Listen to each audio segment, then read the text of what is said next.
Salut tout le monde, comment ça va? J'espère que vous allez bien, j'espère que tout se passe bien pour vous, que tout va comme vous voulez. Aujourd'hui je vous retrouve pour une nouvelle vidéo et ça va être encore une fois une vidéo pleine de préparation puisque je continue dans mes préparatifs de l'Aïd. Alors je sais pas si ça sera les derniers gâteaux, mais je sais pas, j'ai envie comme ça de préparer plein de gâteaux cette année. L'année dernière j'en ai pas fait pour l'Aïd. J'en ai fait pour le Ramadan, c'est moi qui ai préparé les gâteaux, mais pas pour l'Aïd. Et cette année, c'est l'inverse. J'ai envie de préparer plein de gâteaux pour l'Aïd. Aujourd'hui, je vais vous préparer deux gâteaux qui sont des best-sellers au Maroc, qui sont très connus et d'ailleurs qui sont les préférés de papy, comme je disais aux enfants tout à l'heure. C'est vraiment les préférés de papy. On va pouvoir lui ramener sa part quand il reviendra de vacances, puisqu'en ce moment, mes parents sont au Maroc. Et dès qu'ils reviennent, je vais pouvoir leur ramener leur petite part. Je vais vous montrer ça juste après. Mais avant toute chose, je vais vous présenter mon nouveau robot. Alors c'est un robot aspirateur de chez Yedi. Et d'ailleurs, je vous présente ce nouvel aspirateur puisque niveau prix, il est vraiment très abordable pour les personnes qui veulent un aspirateur robot qui soit abordable niveau prix, mais qui soit franchement, qui fasse très bien l'affaire. Surtout niveau serpillière, et je vous le recommande à 100%. Si vous cherchez vraiment quelque chose niveau serpillière, c'est très bien. Niveau aspiration aussi, mais là vraiment ils ont mis le point sur la serpillière et vous avez le lien en barre d'information. C'est parti, je vous laisse avec les images. Et voici du coup le nouveau Yedi Vac 2 Pro. Il dispose d'un système de nettoyage unique. Il s'attaque vraiment aux tâches très tenaces. C'est vraiment son point fort. Donc voici l'application. J'ai du coup cartographié l'appartement. Alors bien sûr vous pouvez comme d'habitude sélectionner une zone, personnaliser l'endroit que vous voulez nettoyer ou alors commencer du coup de la pièce la moins sale à la pièce la plus sale. Par exemple, commencer par les chambres et finir par le salon cuisine qui sont en général les pièces qui sont un peu plus sales que les chambres. C'est comme vous le souhaitez ou alors sélectionner tout simplement juste une zone à nettoyer. C'est comme vous le souhaitez. Vous pouvez également nommer les pièces si vous le souhaitez. Vous avez un petit onglet pour pouvoir nommer les pièces. C'est parti, moi j'ai personnalisé et c'est parti pour le nettoyage. Je vais du coup vous montrer la serpillière et la vibration de la serpillière. Comment est-ce que ça nettoie? Ça ne passe pas seulement sur le sol, elle vibre vraiment et elle appuie vraiment sur le sol pour bien nettoyer. Pour l'avoir bien essayé, je peux vous assurer qu'elle nettoie très bien. Donc vraiment c'est un système de vibration. Vous avez bien sûr une caméra d'intégrer, donc regardez-moi. La serpillière, c'est vraiment le point fort de ce robot. Si vous le souhaitez, vous pouvez également rajouter à ce robot une station de vidage. Donc moi, je n'ai pas ici. Mais si vous souhaitez prendre une station de vidage comme ça, vous n'êtes pas obligé de le vider à chaque fois, vous pouvez. Là, j'ai mis du yop. Alors, comme on le sait, le yop, c'est assez épais. Et j'ai mis également un petit peu de semoule pour vous montrer un petit peu comment est-ce qu'il nettoie. Donc, vous voyez avec moi, il va passer la serpillière. Alors, il faut que le Yedi revienne à plusieurs reprises sur la tâche pour qu'elle soit bien nettoyée. C'est comme nous, quand on passe la serpillière, on revient à plusieurs reprises sur la même tâche pour que vraiment ce soit nickel. Mais regardez, dès qu'il passe, une fois qu'il est passé, on voit derrière lui directement que c'est nickel. Vraiment, aucune trace ne reste. Donc moi, j'ai sélectionné une petite zone qui va nettoyer jusqu'à ce que celle-ci soit nickel. Et voici du coup, vous voyez le résultat de vous-même. C'est vraiment parfait, c'est vraiment très propre. Pour vous démontrer vraiment l'efficacité, j'ai pris un essuie-tout et j'ai essuyé le sol pour vraiment vous montrer que c'est nickel. Ensuite, j'ai pris également de la sauce tomate que je suis venue mettre au sol. Je vais faire quelque chose qui va vous paraître très bizarre. Je vais prendre un sèche-cheveux et je vais venir sécher la tâche.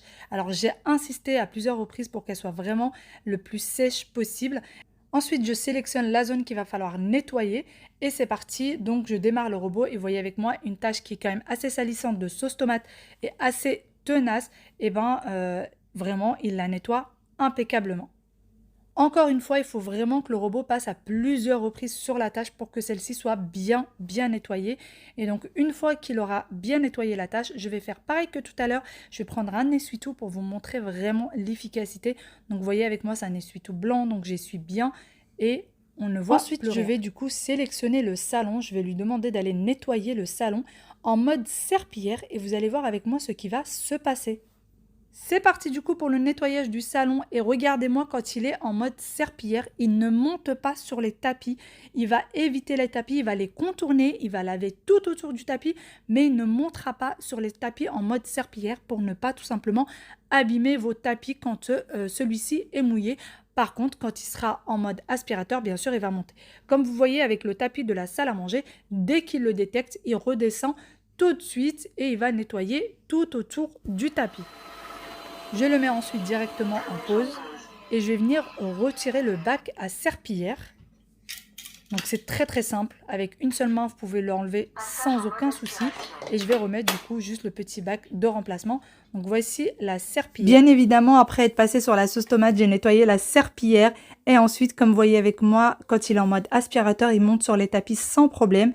Et comme vous le voyez également, il contourne les pieds de chaise puisqu'il a aussi cette fonction de contourner les obstacles. Donc si vous avez un enfant au sol en train de jouer, il ne l'embêtera pas. Sur l'application, vous avez plusieurs modes de nettoyage. Donc vous avez le mode 1 et le mode 2. Donc ça, c'est si vous voulez qu'il passe une fois ou deux fois. Vous pouvez également choisir la puissance d'aspiration. Donc vous avez de la plus forte à la moins forte à la plus silencieuse. Comme vous voyez, vous pouvez vraiment les sélectionner. C'est avec un petit clic. Et vous pouvez également sélectionner la puissance d'eau. Donc si vous voulez que ce soit un débit d'eau assez élevé, vous pouvez le faire, ou un débit moins élevé. C'est comme vous le souhaitez, vraiment vous avez plusieurs choses possibles avec. Bon ça y est, c'est parti, je vais commencer du coup mes recettes. Les enfants sont en train de ranger leur petite chambre parce que... T'as fini, t'es sûr? Oui. Wawil? Oui. Ta chambre? Oui. Aya, tu peux aller voir avec ton frère? Je l'ai déjà vu. Il va falloir aller ranger tout ça. D'ailleurs, quelques-unes d'entre vous me demandent d'où viennent mes t-shirts. Ils viennent tout simplement de chez Primark. Ces derniers temps, j'arrête pas d'en changer parce que vu que je suis tout le temps en cuisine, j'arrête pas de les salir, de les tâcher. Donc, je fais... à la base, je les avais achetés pour faire du sport. Je me suis retrouvée à les porter à la maison en tant que vêtements pour maison, quoi. Je vais pas dire pyjama, mais vêtements pour la maison. Sinon, pour le robot aspirateur, pour ceux qui se demanderaient pourquoi est-ce que je vous présente encore une fois un robot aspirateur, parce que celui-ci, vraiment, je suis convaincue, surtout par la serpillière, encore une fois. Il est très performant et je trouve que niveau rapport qualité-prix, il est vraiment, vraiment top. Et puis en plus de ça, beaucoup de personnes n'aiment pas avoir la station de vidage qui est assez grosse, etc. Et cherchent juste le robot aspirateur sans station de vidage. Celui-ci, il est parfait. Et n'oubliez pas que c'est aussi mon rôle que de vous présenter plusieurs appareils, vous dire ce que j'en pense. Comme ça peut aider plusieurs d'entre vous. C'est parti, je vais commencer du coup ma première petite recette. C'est parti du coup pour la préparation de mon premier gâteau. Comme vous l'avez vu, il faut très peu d'ingrédients. On a besoin de 4 ingrédients au total. D'ailleurs, le seul ingrédient peut-être que vous n'avez pas dans vos tiroirs et qu'il va falloir acheter, ça sera les amandes. C'est vraiment la seule chose. Je vais utiliser le Thermomix, mais je vais l'utiliser seulement pour mixer et pour peser, puisque la seule balance que moi j'ai à la maison, c'est le Thermomix qui pèse. Et le seul mixeur que j'ai, c'est le Thermomix, c'est pour ça que je l'utilise, mais vous n'êtes absolument pas obligé de l'avoir. Donc première chose dont j'ai besoin, c'est du sucre en poudre. J'ai besoin de 200 g de sucre en poudre. J'ai également besoin d'amandes et j'ai besoin au total de 300 g d'amandes.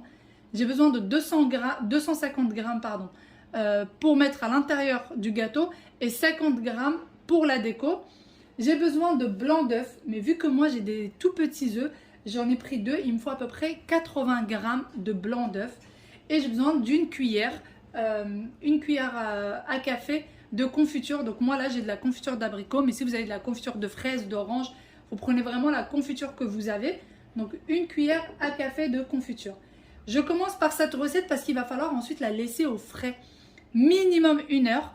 Voir si vous pouvez la faire la veille et la confectionner que le lendemain, c'est encore mieux. Donc moi je vais la laisser à peu près 3 heures au frais. C'est parti. Dans mon bol, je vais mettre du coup les 200 g de sucre en poudre. On va attendre que ça s'allume. C'est parti, je vais mettre du coup les 200 g. Alors, on va mettre la balance. Ça sera mieux. Voilà. D'ailleurs, j'aime beaucoup cette recette moi aussi. Même si je vous avoue que je pense que papy sera très content de l'avoir aussi. Voilà, 201 g. Et ensuite, je vais rajouter du coup les 250 g d'amandes et je vais laisser 50 g de côté. Donc, je vais rajouter 250 g.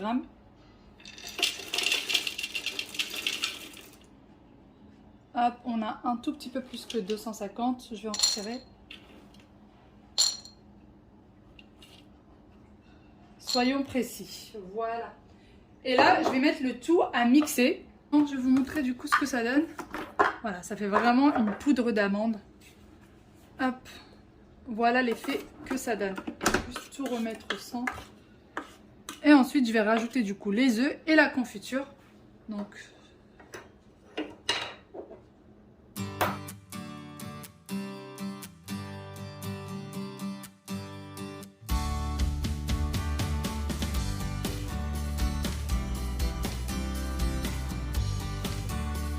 Bon, voici du coup le résultat. C'est un aspect quand même très très collant.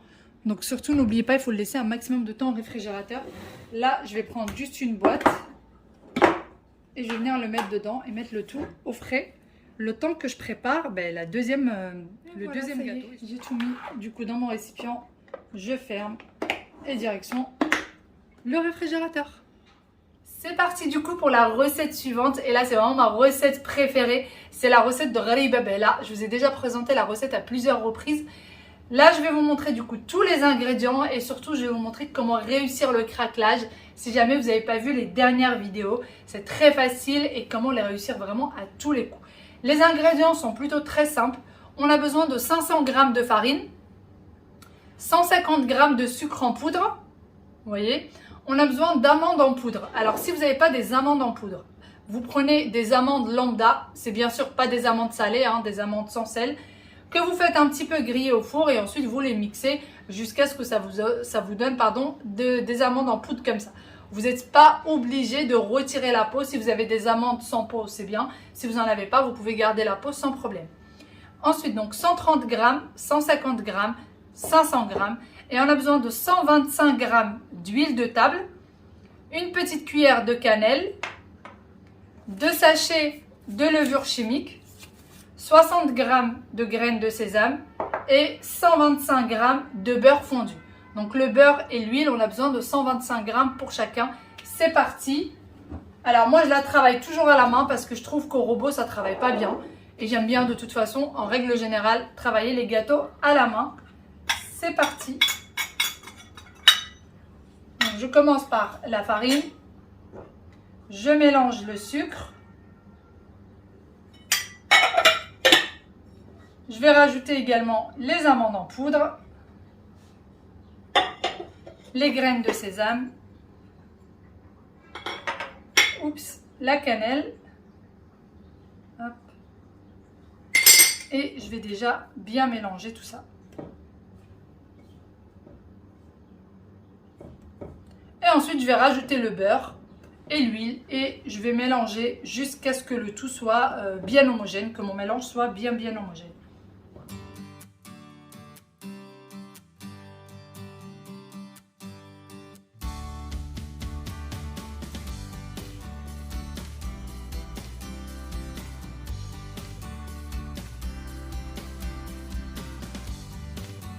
Bon, ça y est, j'ai fini mon mélange.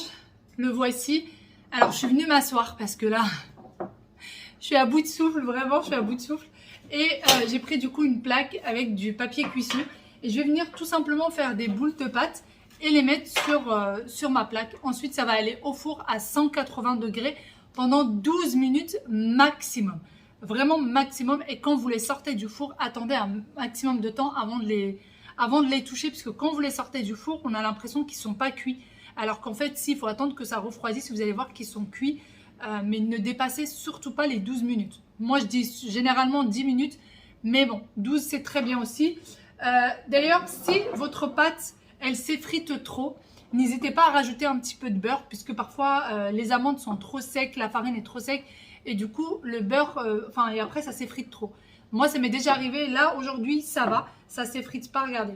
Quand j'essaye de faire des boules de pâte, j'arrive à les faire facilement. Mais parfois, vous n'arrivez pas à faire ça. Donc, n'hésitez pas à rajouter un tout petit peu de beurre. Allez, c'est parti. Je vais du coup confectionner mes petites boules de pâte. Mes petits boules de gâteau plutôt.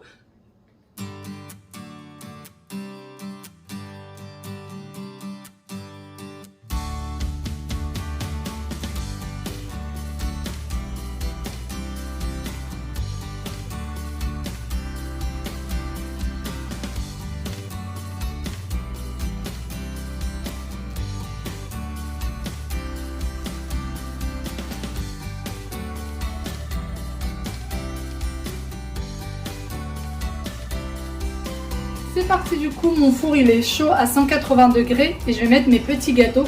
Et pour que le craquelage soit parfait, ce que je vais faire, c'est que je vais les mettre tout en haut, vraiment au maximum. Plus vous les mettrez en haut, plus vous aurez un très joli craquelage.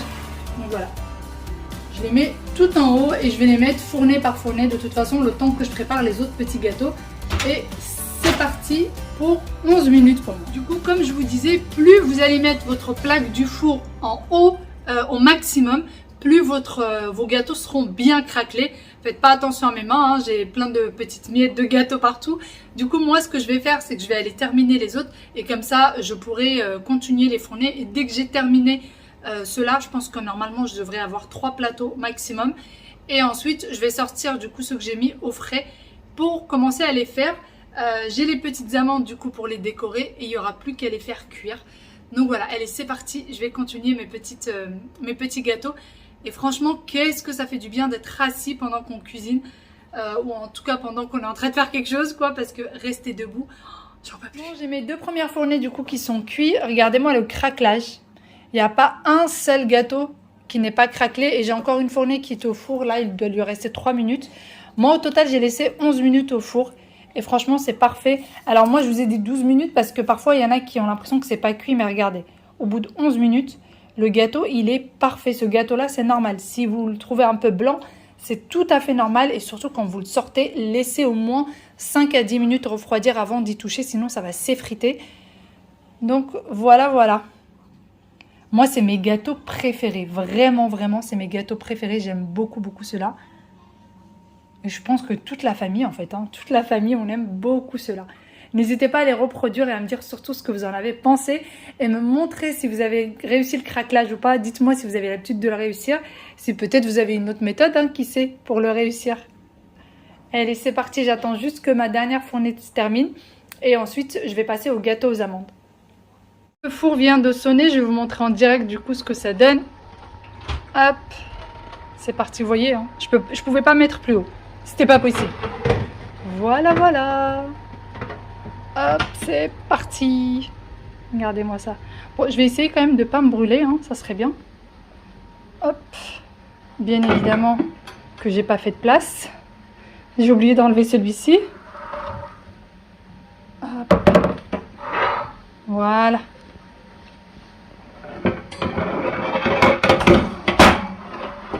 Et voilà.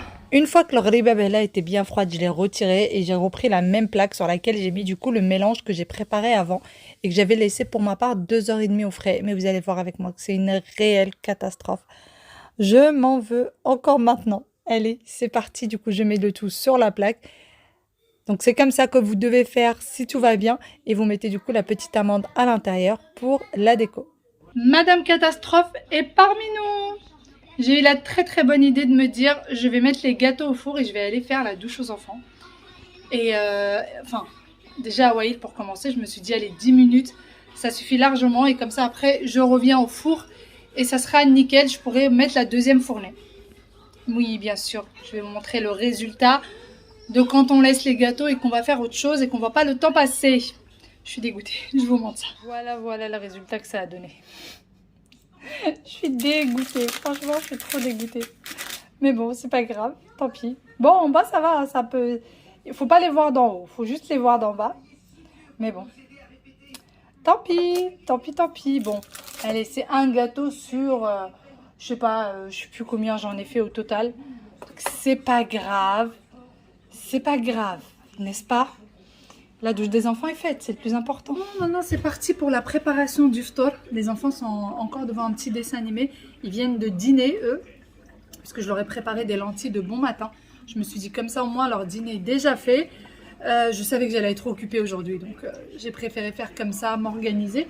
Et du coup, là, je vais aller préparer. Le halala est déjà prête. D'ailleurs, dites-moi si vous êtes de la team. Vous continuez vos préparatifs jusqu'à la dernière minute. Vous préparez le ramadan du premier jour jusqu'au dernier jour de la même façon, vous préparez toujours des petits plats et tout, ou est-ce que au bout de quelques jours, ça y est, vous en pouvez plus et vous faites les trucs à la va-vite? Dites-moi comment vous vous organisez. Alors moi, c'est du début jusqu'à la fin, c'est pareil, ça ne change pas. Du début jusqu'à la fin, je vais essayer de me casser la tête pour trouver des petites choses, des choses pour que ça change, pour ne pas manger tous les jours la même chose.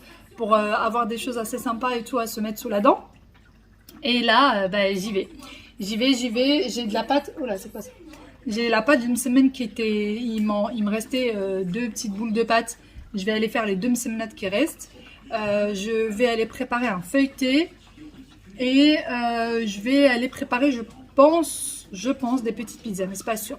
Je vais vous montrer ça. Je vais voir ce que je vais préparer. Oh, c'est ça que t'as fait? Mais c'est quoi, du coup? Un médaille. Une médaille? D'accord. Donc voilà, c'est parti. Je vais aller préparer tout ça. Surtout que le feuilleté, moi j'aime bien le mettre, vous savez, au frais à l'avance. Parce qu'après, il va falloir le couper. Donc je vais aller faire ça tout de suite. Je ne sais même pas l'heure qu'il est. Je n'ai aucune idée de l'heure qu'il est. Il est 18h43. Il serait temps que je m'y mette. Et il va falloir aussi que je rentre l'arbre du chat. Je l'avais mis tout à l'heure parce que je voulais ouvrir le balcon et ça me gêne. Et j'ai peur qu'elle saute en fait.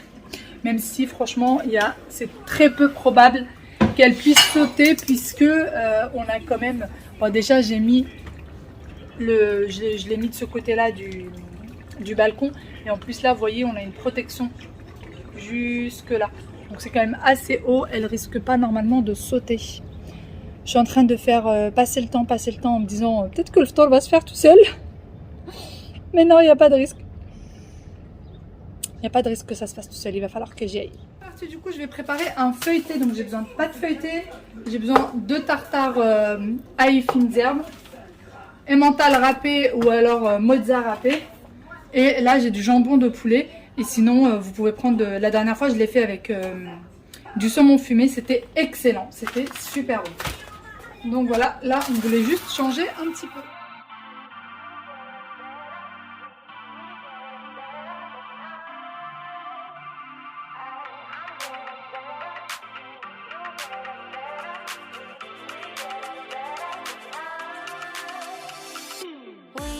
To keep it rolling, there's no time to be wasting. I'd just rather move it along.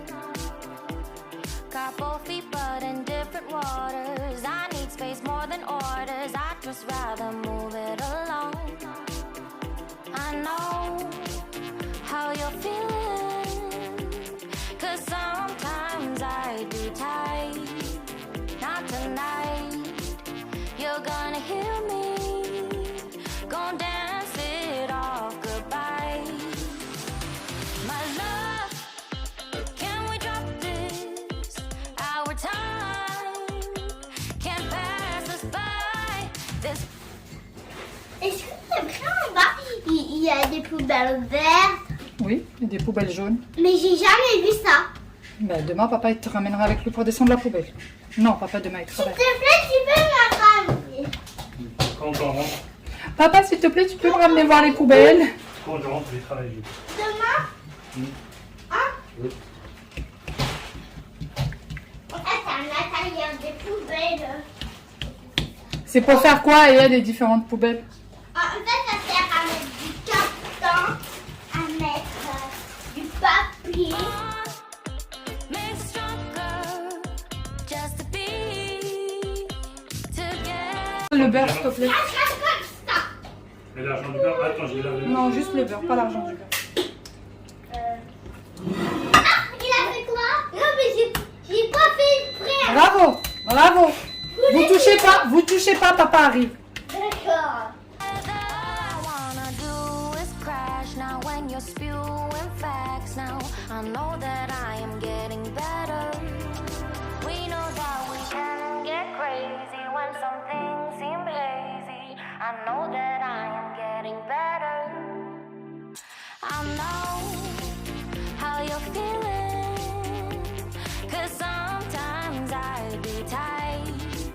Not tonight, you're gonna hear me. Gonna dance it off goodbye. My love, can we drop this? Our time can't pass us by. This bond makes stronger. Pour les préparatifs, disons que plus les jours passent, plus c'est un peu plus facile puisqu'il y a des farces qui sont déjà prêtes. Les feuilles de msemen, comme vous l'avez vu, de la pâte, pardon, étaient déjà prêtes puisqu'on peut la laisser au frais sans problème avant la cuisson. Et une fois que c'est cuit, vous pouvez la laisser également au frais, voire au congélateur. Donc les 2 msemenettes, ça suffit puisqu'il n'y a que mon mari qui va les manger. Et pour ce qui est des mini baréouad, je vais en faire 5, plus le feuilleté, plus le harira et toutes les petites choses à côté. Ça suffit largement. Bon, moi j'ai terminé de préparer tout ce que j'avais à préparer. Il n'y a plus qu'à mettre au four au moment donné, parce que je vais pas faire cuire le tout maintenant. Il est encore un petit peu tôt, il est même pas 20 h. Donc il y a largement le temps et les enfants viennent de finir d'écouter l'histoire du soir avec papa. Et ils vont partir au dodo.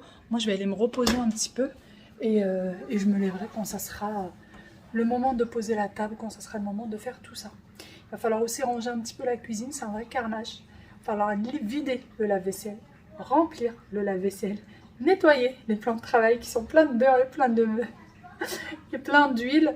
Et donc voilà, il y a pas grand chose à faire. Franchement, il n'y a pas grand chose à faire.